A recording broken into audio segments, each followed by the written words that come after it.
Hello, everyone. Welcome to the Golden Goddess podcast live recording.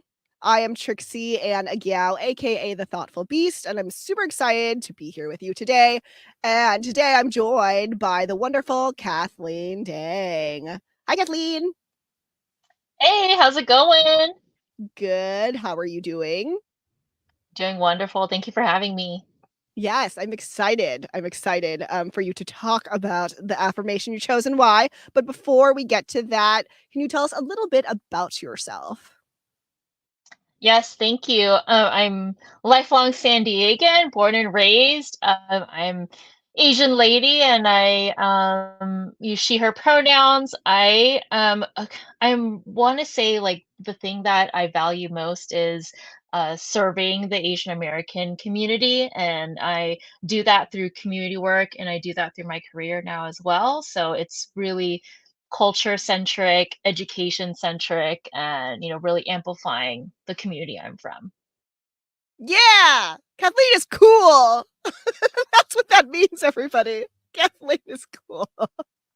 So let's get down into your affirmation. We'll pull this forward and then pull this back, and hopefully you'd read it. Go ahead and read, Kathleen. I define my roles as a woman, whether that means a mother at home, a CEO, both, neither, or more. Yeah. It's such a specific. When I was writing it, I was like, this is hella specific. Someone will like it. Because it is specific. So I would like to ask Yeah. you now, why did you choose this affirmation? I chose this one because I feel like a lot of our lives, especially in my life, we're driven and kind of and guided by labels in both negative and positive ways. And I felt like the way that it was conveyed in this affirmation is a reclamation, like reclaiming that of like, I get to choose what my labels are. I get to remove them and add them as they see fit for me, because it's to kind of combat when other people label you as something or other people put you in a box and categorize you as something. And I chose that one because it has those specific labels that definitely add so much pressure and expectation that's really external. And I'm in this phase of my life right now where I am like taking that control back and saying, "Hey, I'm choosing to be X, Y, and Z because on my own terms, or I am like, really standing firm in like this is the label that I want to be lifelong." And all of those journeys are all valid. And I think a major turning point for me last year was there was like something really personal I don't want to talk about, but there's a value that I had a really strong opinion on for like my whole Mhm. adult life.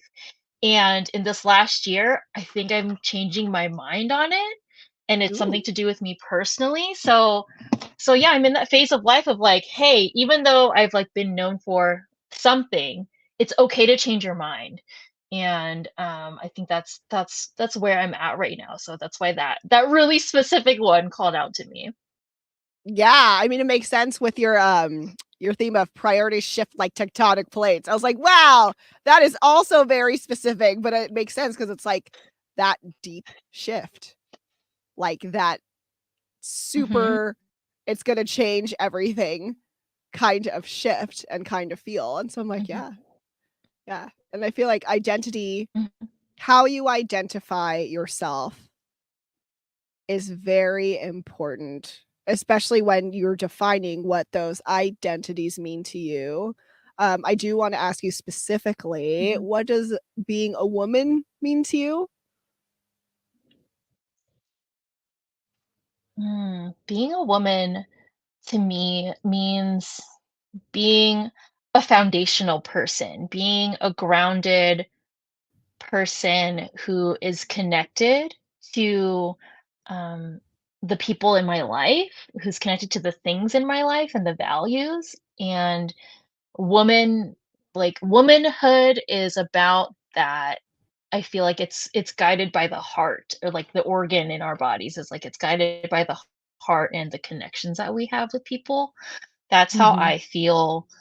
um that's what I would define as womanhood, is like someone who is a being that is centered by their heart and their connections to others.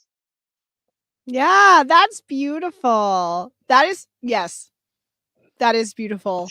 And again, it makes sense with like the thing you chose, because having those roles, when you have roles, they also connect to people. Like CEO still has relationship roles in it, mother has relationship roles in it.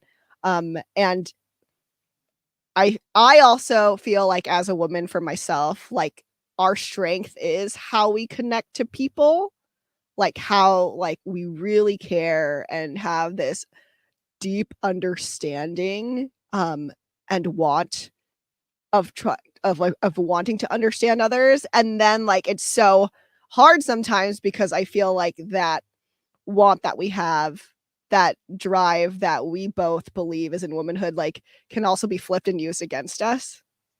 Yeah. Yeah. And because like again, like relate, like I being a mother is a very important thing, right? Like Mhm.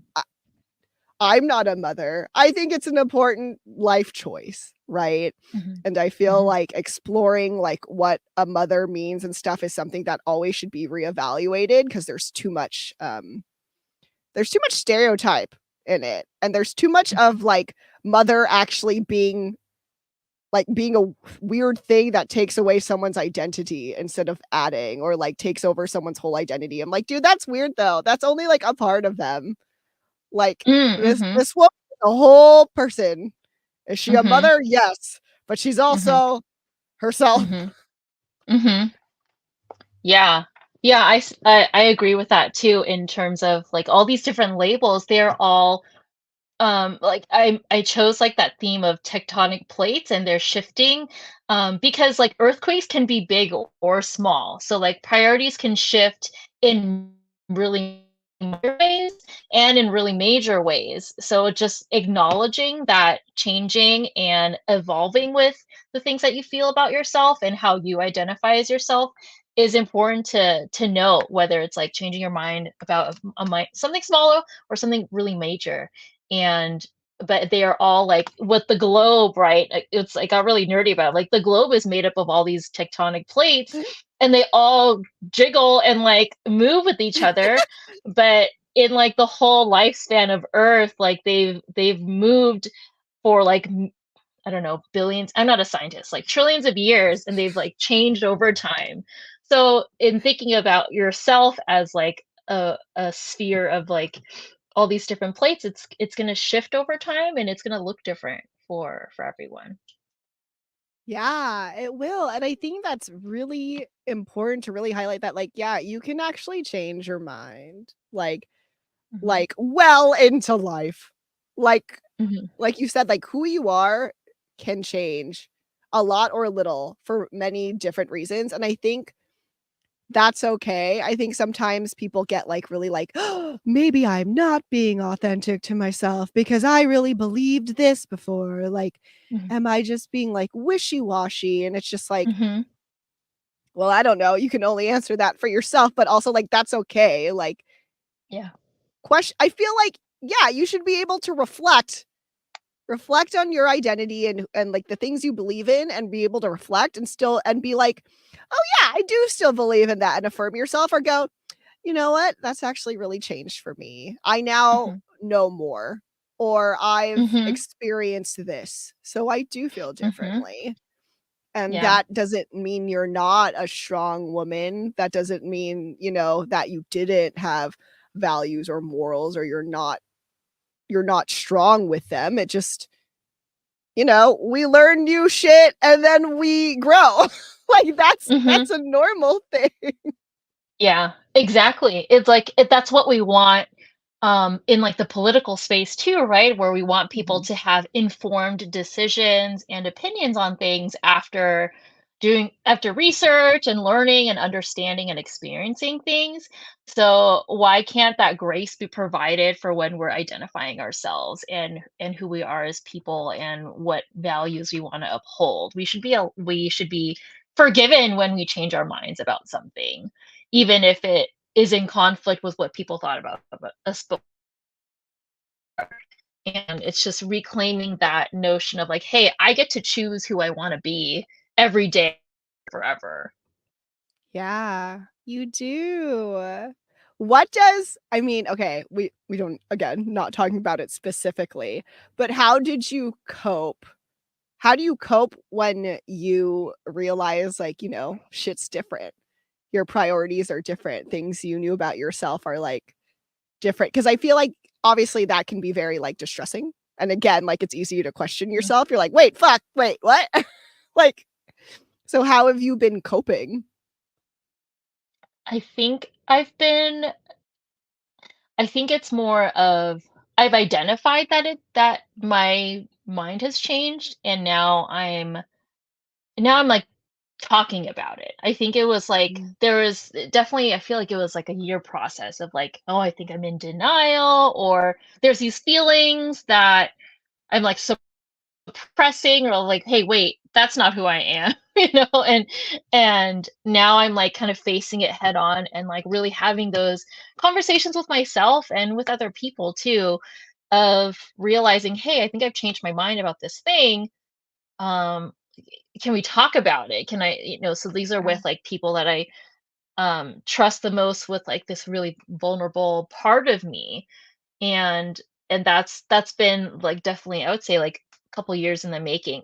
The pandemic has kind of caused a lot of shifts Yeah, for everyone, right? yeah, And like me included, of yeah, your priorities are different, definitely. Like I would say, yeah, pandemic is just a soup of people realizing things about themselves and the world, and now kind of coming out of this space of chaos. I mean, it's still chaotic in different ways, but now facing the world and coming to terms with certain things that, that I explored when I was in like, quarantine isolation, and trying to navigate those feelings now is has been really interesting, because now I'm not denying it. I'm not in denial about it. Now I'm like, okay, yeah, I need to talk about it.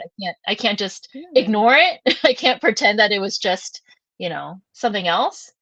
So yeah, yeah. that's been an important coping mechanism, is to talk about it. That's good, and honestly, that reflection time like, it's so weird. Obviously, no one liked being in no, that's a lie. Some people like being in quarantine.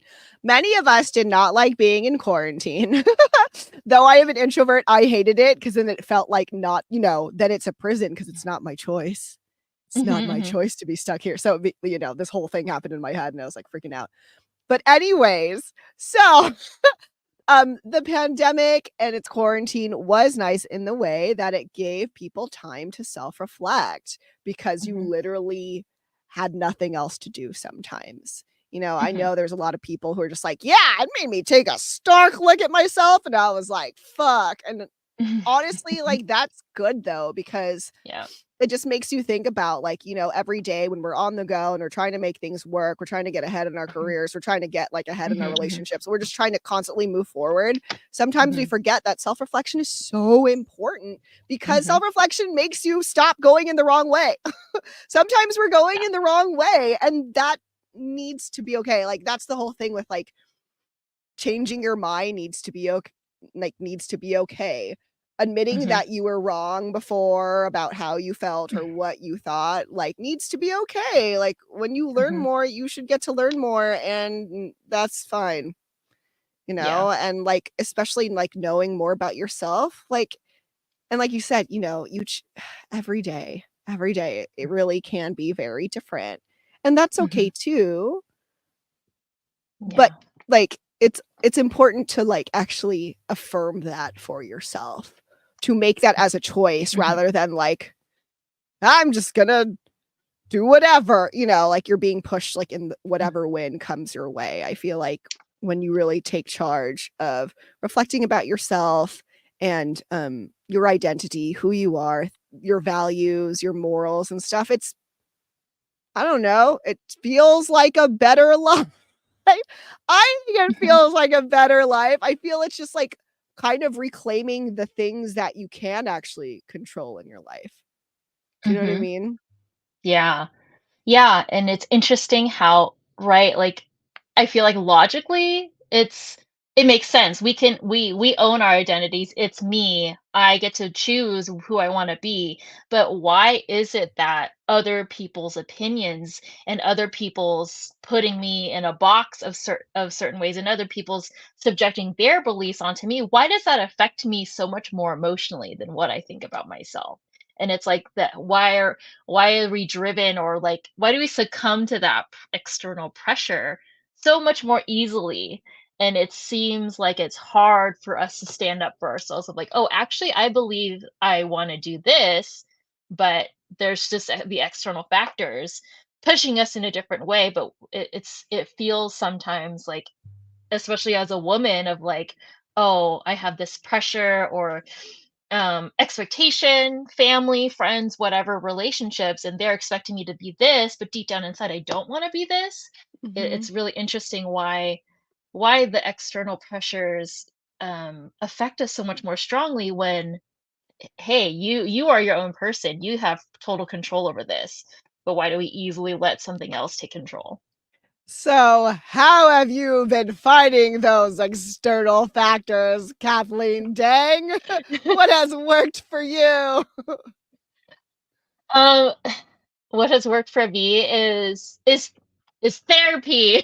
Therapy, Yeah. and yeah, therapy and also coaching. So I had an interesting experience last year. I had a mental health coach, and I worked with this person with regard to ADHD.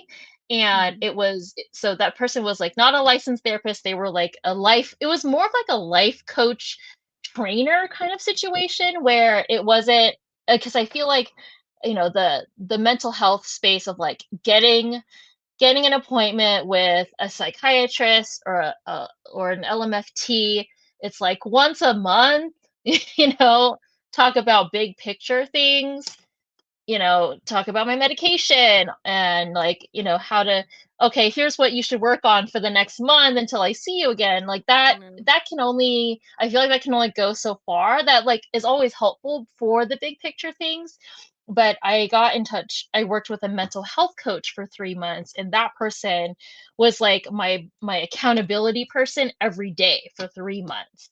And that, I feel like that was the game changer for me, and that this was a person um, who obviously it's like it's a service that I paid for, but they were there for me and understood where I was coming from, and helped me with just that day-to-day existence in dealing with mental health, and also just being a person. Sometimes it's really Yeah. hard to be a person, a functioning adult, paying taxes, paying bills, all those things. And so having this like daily coach um, for this time, and to help me like make sense of like my ADHD diagnosis has has changed me in a way that I think the breakthroughs that I had with this like daily coach for the 90 days is came I would say the breakthroughs came a lot sooner than if I was solely doing the traditional therapy. I feel like it was just more accelerated when it's like a person that is with you like a gym trainer every day, Yeah. for Yeah, dude. for a yeah, it was like it was an intensive time, but I'm really grateful that I had the privilege and the ability to do that, because the breakthroughs I had, yeah, I don't imagine it could come from a traditional therapy sense. Yeah. I I'm glad you had that, and that's cool. Yeah. And yeah, it sounds like it'd be super accelerated because it's like every day and like accountability groups are such a thing. Like Mhm. I'm very lucky, so I get to see my therapist every week. Mhm. Urban restoration counseling. Yeah, Mhm. shout out to you. Um, and it's she is my accountability person. It's just Mhm. like, have you been practicing positive Mhm. self-talk? And I'm like, she's like, last week you said da da da da da. How is that going? And I'm like, like they're Yeah. it is much easier when someone is holding you accountable. And also Mhm. like I know for myself, and I'm not saying like I don't need to learn how to do things for just me. like intrinsic motivation. My intrinsic motivation, I am still working on it. I know, and I also won't necessarily say this is a good thing, but I know I can leverage my shame, my feelings of shame and guilt into helping me keep accountable to like another person, including my therapist. Like, Mhm, it's mhm. super odd. It's just like it's like a weakness. It's like a Yeah. weakness I have. Like, my guilt and shame is a weakness, but honestly, sometimes I'm like, "Oh, I can utilize this to, like, help me function and move forward in my life." It's very odd, and then I have to, then I have to think about, like, all emotions aren't good or bad. It's literally how you use them, and I'm like, "Okay, then maybe this is okay for now." Mhm, For now, mhm, because again, intrinsic motivation is very important, and mhm, believing yourself and all that good stuff. It's just for me is very difficult. So, like, keeping myself accountable to other people has always been easier for me. mhm, So that's what I leverage. It mhm, just is because mhm, and I can't imagine actually, that must be really fun with, like, mhm, having someone every day for 90 days, yeah. because that kind of accountability is also, like, habit forming. Mhm, You're yeah, habit forming exactly. with this other person. Yeah. That's exactly Yeah, what it was because it was specifically for, people with ADHD and trying to manage those ADHD symptoms, and just the effects of ADHD on people, and it it's almost like I feel bad that it's like I have to be driven by shame or guilt, right, to get something done, but then it's like also that kind of turns it into itself of like, oh, then this if this is how it's gonna be, this is how it's gotta be, and so that was definitely like a realization that I came to terms with of like, okay, I guess I will I'll embrace this weakness of mine and turn it into a way that can propel me forward yeah, because the I guess like the traditional way to form habits or or it's like a more a really I would say it's like American education, like memorization type of way to build habits yeah, is, or like the factory way of building habits is not yeah. helpful for every type of brain. And No. it's almost like I should know this. Like I have my master's in education. I learned about all the different types of teaching and all the different ways that people learn, but how come I wasn't applying it to me myself?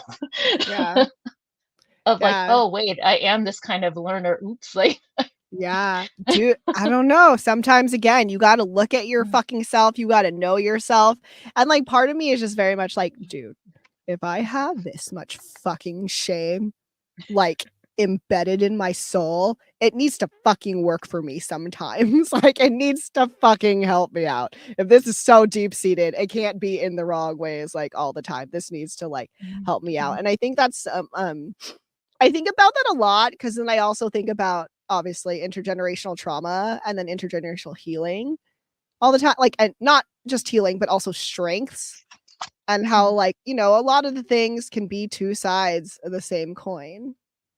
Like, obviously, my shame and guilt has fucked me up in a lot of ways, and sometimes my shame and guilt helps me move forward, like, in a healthy way, and again, I have to use it in a mhm, very specific way so that I mhm, don't just mhm, shame my and guilt myself into doing nothing, because that's also mhm, right? That's also a possibility. So it's just, like, very odd because then at some point, it's just like, "Is this shame and guilt actually grit? Is this what grit is?" You know what I mean? Like, is mhm, this mhm, what this is? What is mhm, this? mhm. Yeah. Yeah. Oh, man. Yay, mental health. Mhm. Yay, mental health and all of its things.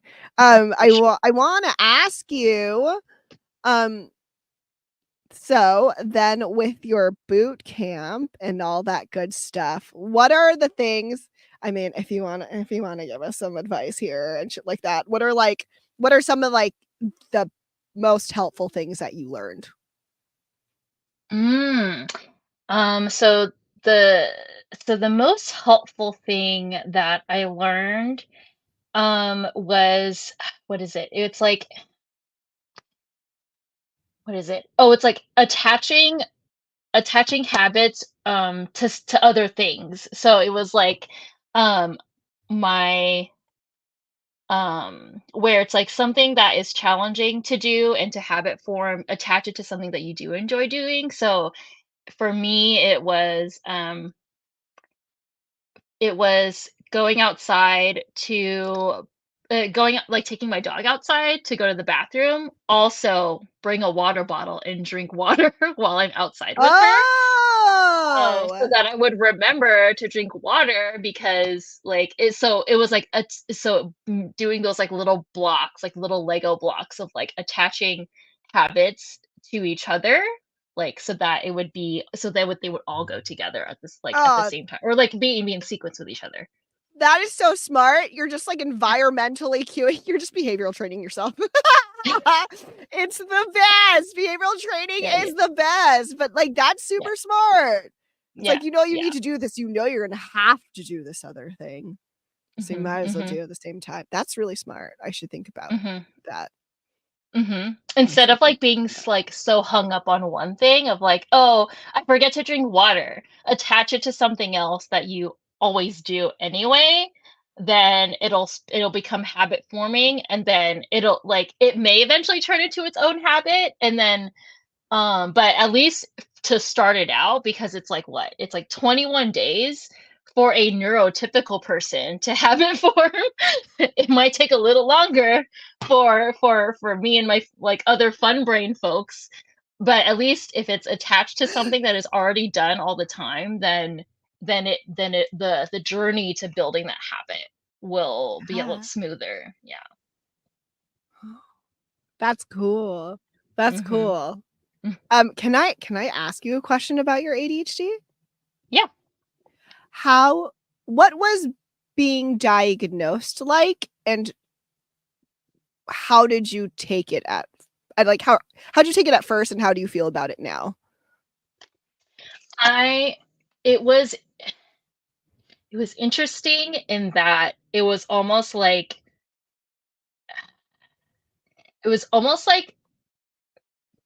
they didn't wanna diagnose me with ADHD. It was almost like they were trying it was I felt it did felt a little, like, dismissive of, like, "Oh, it's, like, all of your underlying other things, PTSD, depression, anxiety, and it's, like, presenting itself as this," or, they I had one someone had said it was like, "Oh, I think because of your substance use, it could be presenting itself as this."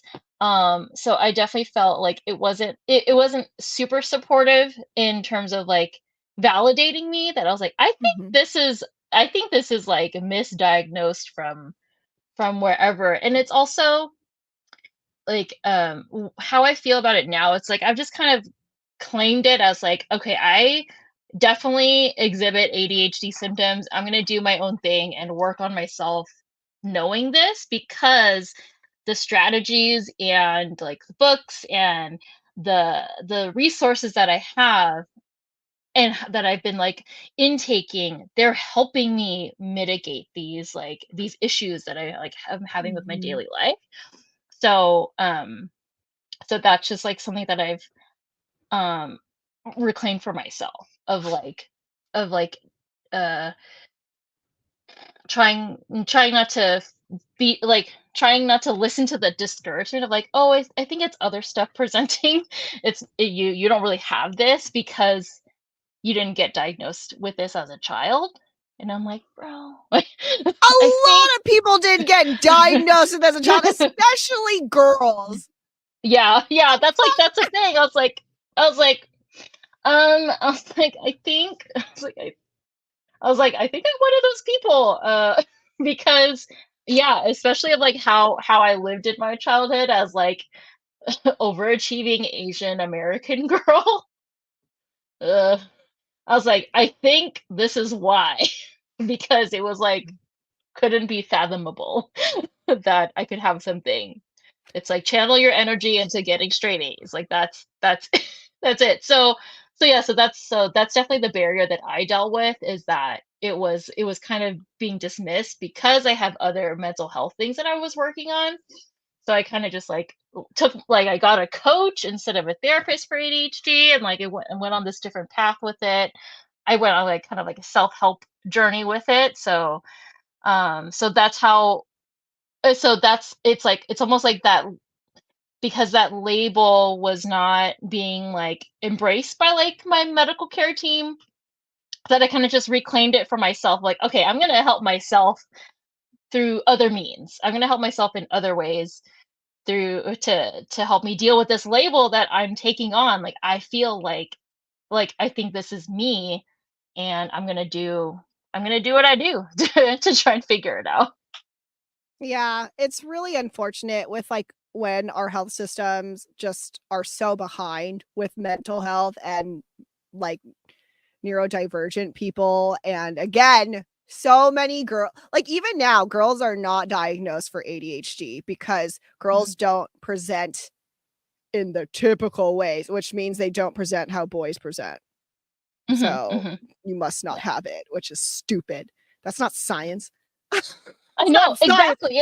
That's not science. I'm not a scientist, and I know that's not science. Yes, that's not science, but it's not science. But really, it's not science. And like, it's so, I mean, hearing that is really cool, or that not, well, hearing the fact that people are being a butthead to you is not cool. But the fact that like you're willing to take something on to then better yourself, because sometimes it's just like, okay, I mean, I feel about all my diagnoses. Like, obviously, I don't want to be diagnosed with anything. Like, I would like to be very mentally healthy. Thank you. Mhm, But, mhm, you mhm, know, but mhm, when you know, sometimes a diagnosis or realizing that you're something, like when you know, like you can do shit about it. Because sometimes mhm, then you're just lost and you're like, what the fuck is wrong with me? mhm, So, like, you know, you did that camp, you did mhm, things.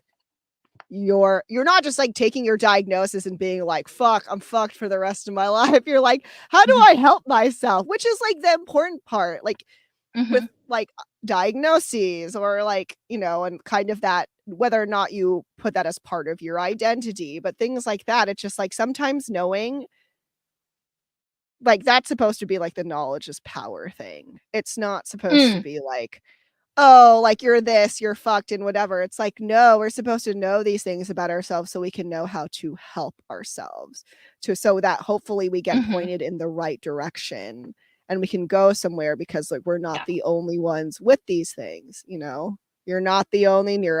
neurodivergent Yeah. person. I'm not the only one with PTSD. You have Mhm. PTSD. You know what I mean? And so like we can try, there's things to try. I always think of it kind of as like diagnoses, or when like sometimes like, whatever labels, sometimes labels are good because again they just give you a place to start, and Mhm. sometimes that's just what you need. Yeah. Yeah, That's my exactly. opinion. It's also like, and it's like, what if I believe them of like, okay, maybe it is just like my PTSD and all these X, Y, and Z like long-term things.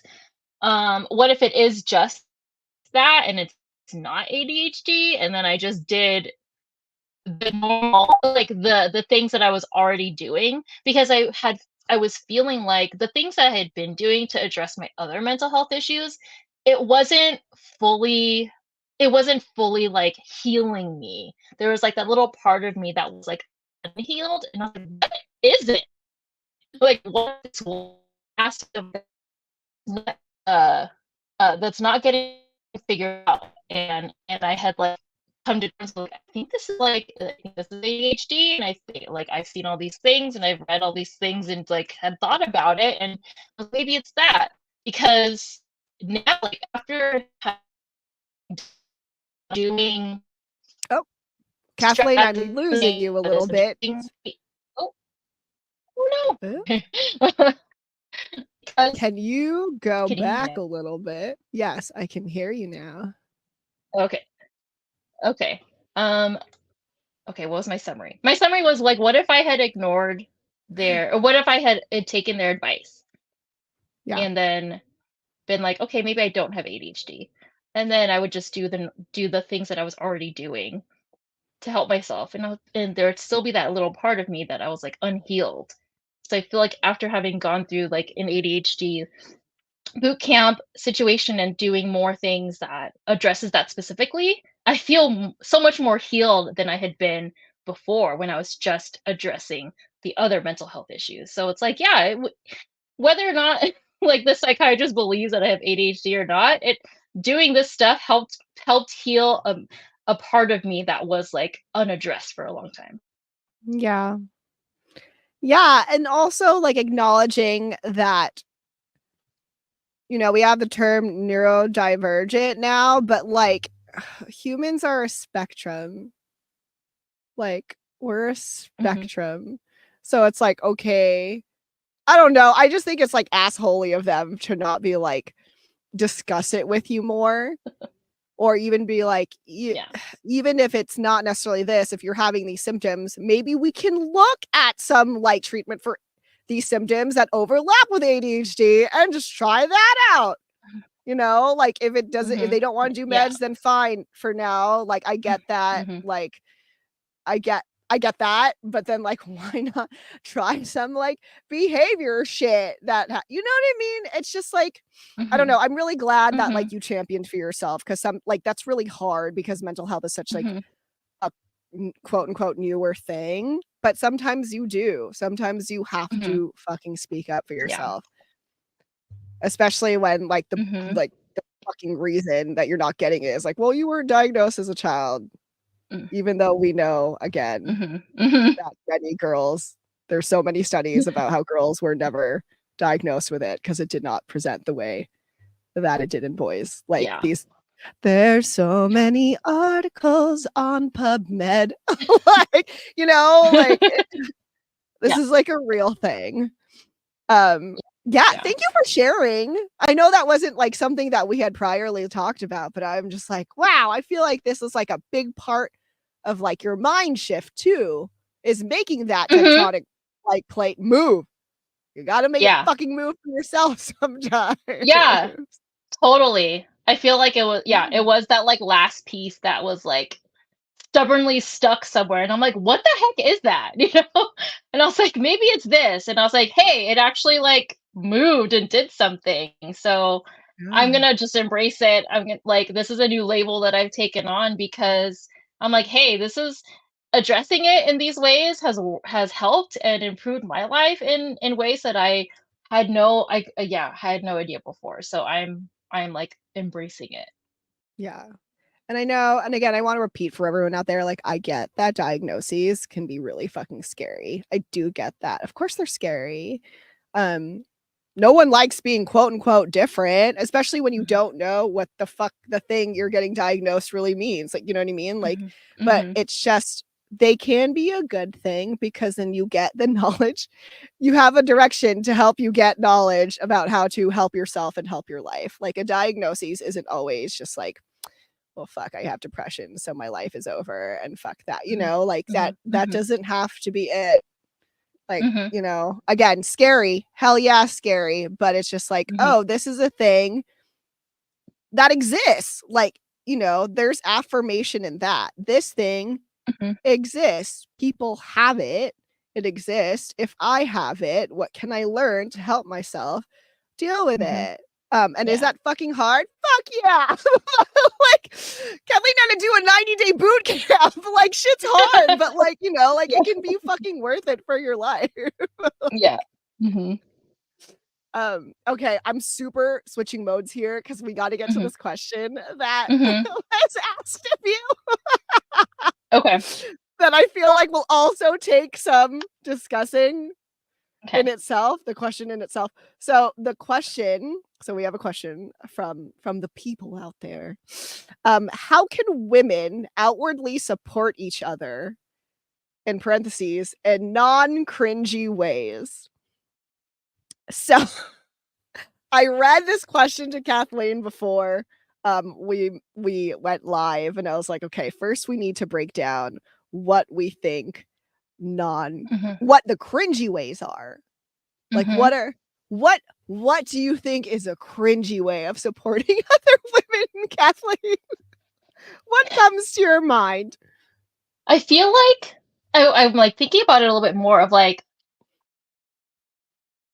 let's go all in. Let's embrace it. Whether it's cringy or not, like because the point is let's celebrate each other, and overcoming the cringe is the goal, right? Because I think maybe people are feeling like, oh, the like yes queen and like all these things and tons of emojis and celebrations for things. But you know what? Like we need to be outwardly expressing how we feel about we need to be championing other people. We need, because like number one, we need to do that for ourselves because we don't do that for ourselves.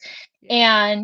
And it takes practice to do that for yourself and to do it for others. Or there's also like we can easily like who's it right now? People love Taylor Swift. People love Taylor Swift and what she stands for, all those things, and are celebrating her. Like there are people in your network that we should be celebrating. And it's like embracing that because we live in a space, I feel like for many Asian women, including myself, it's hard for us to take compliments because we have imposter syndrome. We don't think that we're good enough. So we need to embrace other people celebrating us. We need to celebrate ourselves. And if that turns into cringe, that is because we have lived and existed in a space that prevents us from enjoying the love. So Ooh. I think that's where the root of like cringe comes from, of like, oh, it's embarrassing. I don't want to call too much attention to myself. But it's like now like I'm also in a space of like, hey, I'm learning how to take up space. I'm learning how Yeah. to accept compliments. And I'm also in turn doing that for my lady friends who are doing big things and doing good things and celebrating them. And sure, if there are cringy moments, but let's overcome all of that. Let's overcome it so that we can keep hyping each other up because we're all amazing Yeah. people. Yeah. So yeah, let's dismantle what cringe means. Like we gotta celebrate each other in whatever way that like feels good for us. It's true. And so that definitely is something to consider. Does this thing feel cringy because you're just not used to it and it's so foreign? Because that's something to address. If it feels Mhm, cringy because you feel like it's not authentic, mhm, then like, because I feel like that's the only thing if it's cringy, like, because if people don't mean it, they're just doing mhm, it yeah, like that. That is cringy, but I can't. I mean, maybe I'd be able to tell that, but but if it's mhm, that, or if does it, if there's many ways to support women in like mhm, while using words and like cheering them on, right? It doesn't have to be like super like, yes, you are a queen, you are a goddess. It's like if that's not your style, that's totally fine. mhm, You just like pop on your social media and be like, hey, look at this cool shit Kathleen's doing. mhm, Kathleen mhm, is super cool. Read the post though. I'm too lazy to print it all out. You know what I mean? Like I because it's true. Like I feel like women, like we gotta hype each other up. And like that's what keeps us going. I mean, mhm, like, I feel like we're socialized too, like the whole socialization of like girls and how we're like taught to socialize better with each other and stuff like that. And it needs to really keep moving towards hyping each other up because there's so much shit that's just mhm, dragging us down that yeah, yeah, at this point I would rather have things be cringy and too much because like the shit that's coming against us is like too much the other way and really dark and stuff. So it's mm, just like, mhm, but yeah, supporting each other, like if you want to look for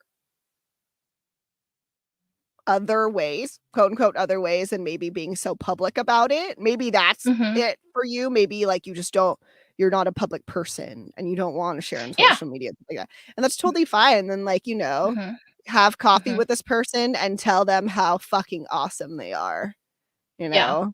Like every yeah, time I talk to one of my friends and she tells me like she actually set a boundary at work, I'm like, fuck yeah. Like that's mhm, the stuff we need to do with each other. And like we're just talking to each other, mhm, like it doesn't yeah, you're just like, yes. And if you're not a person who curses, then just be like, that's wonderful. mhm, You don't have to curse yeah, ever.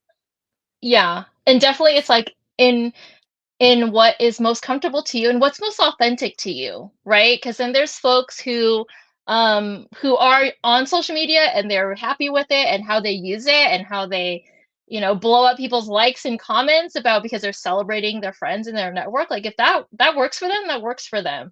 But if you are, yeah, if you're a person who is an in-person kind of experience and you just want to say it to them, say it to their face, write them a letter, like send snail mail, send an email, like that's you can celebrate people in so many different ways because celebration at the root of it, it's just communicating and you're communicating your admiration of someone and you can do that in so many ways and it can be interpersonal, like inward, in introverted ways or in outward ways.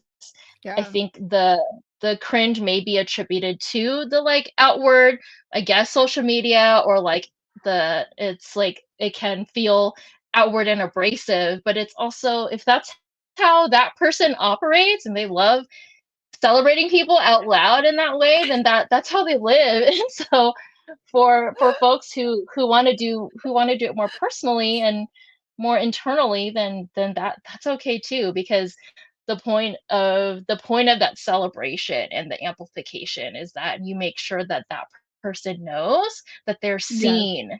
Like I see you, I see your successes, and I want to celebrate you in my own way. And but that's A to B is you are celebrating a person and you're telling them directly you're celebrating them. Yes. And I'm now, because we also just said like taking compliments is super fucking hard. And I'm like, I wonder if also that's what makes it cringy, the fact that the person will be Mhm. cringy about it. But again, like Kathleen said, sometimes you just got to embrace it. This is just like, it's not culturally normal for us yet. So sometimes you just Right. got to go past that and be like, I'm not saying if they feel uncomfortable, keep pushing the compliment, but like you said it. And then, like, if you see that Mhm. they're super uncomfortable, then help change the freaking like conversation right after, Mhm. but like, Mhm. but you don't have to take it back. You Yeah. don't have to feel guilty Right. Yeah, yeah, for yeah. celebrating them because they don't know Mhm. how to take it, you know? Yeah. Um, Yeah. I get it. It's hard. Taking compliments is hard. Mhm. I've have a very good I've built a very good thank you. Thank you. Yes.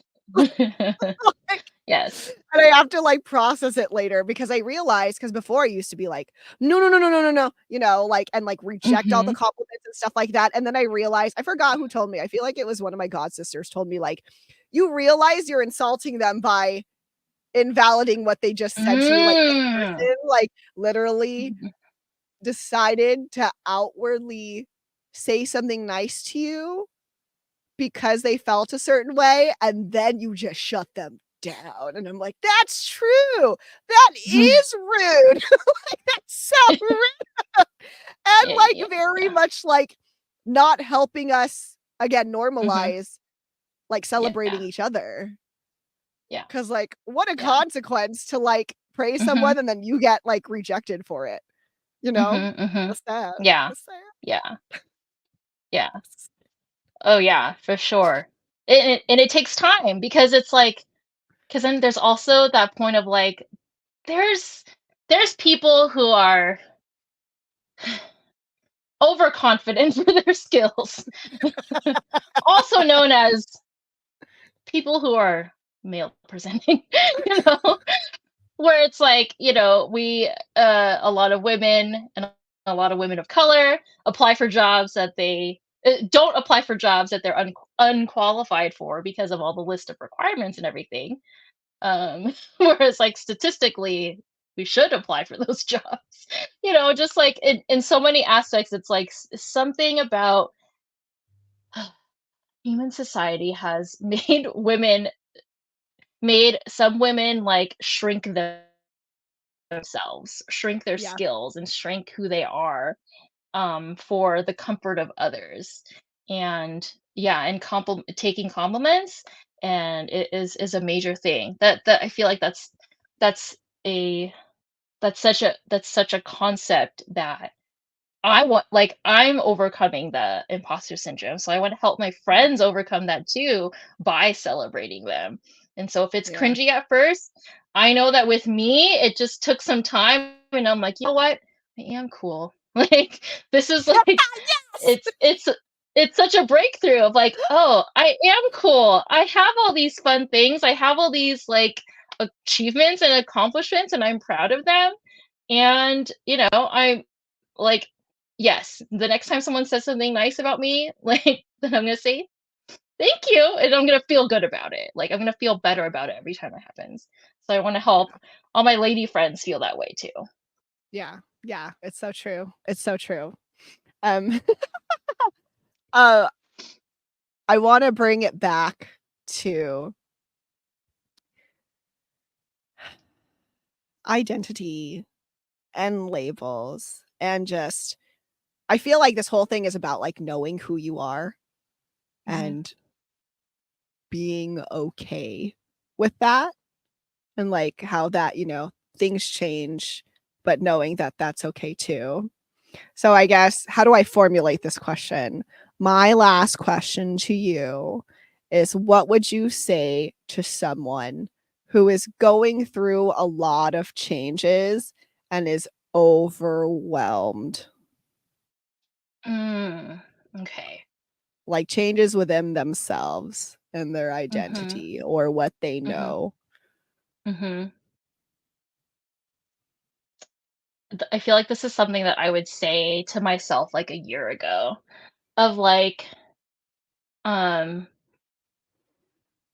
like, start at the beginning, like start at the root of who you are as a person, and and then expand outward into getting into those complex spaces. But like, start at who you are as a person. You are a person, if you have family or chosen family, what are your relationships there? And yeah, start at the root, I would say, of all of these. If it's like a multitude of identity crises at the same time, start at your center and start at who you are. So like for me, it was starting at the root of like, I'm a daughter, I have family, and I have chosen family.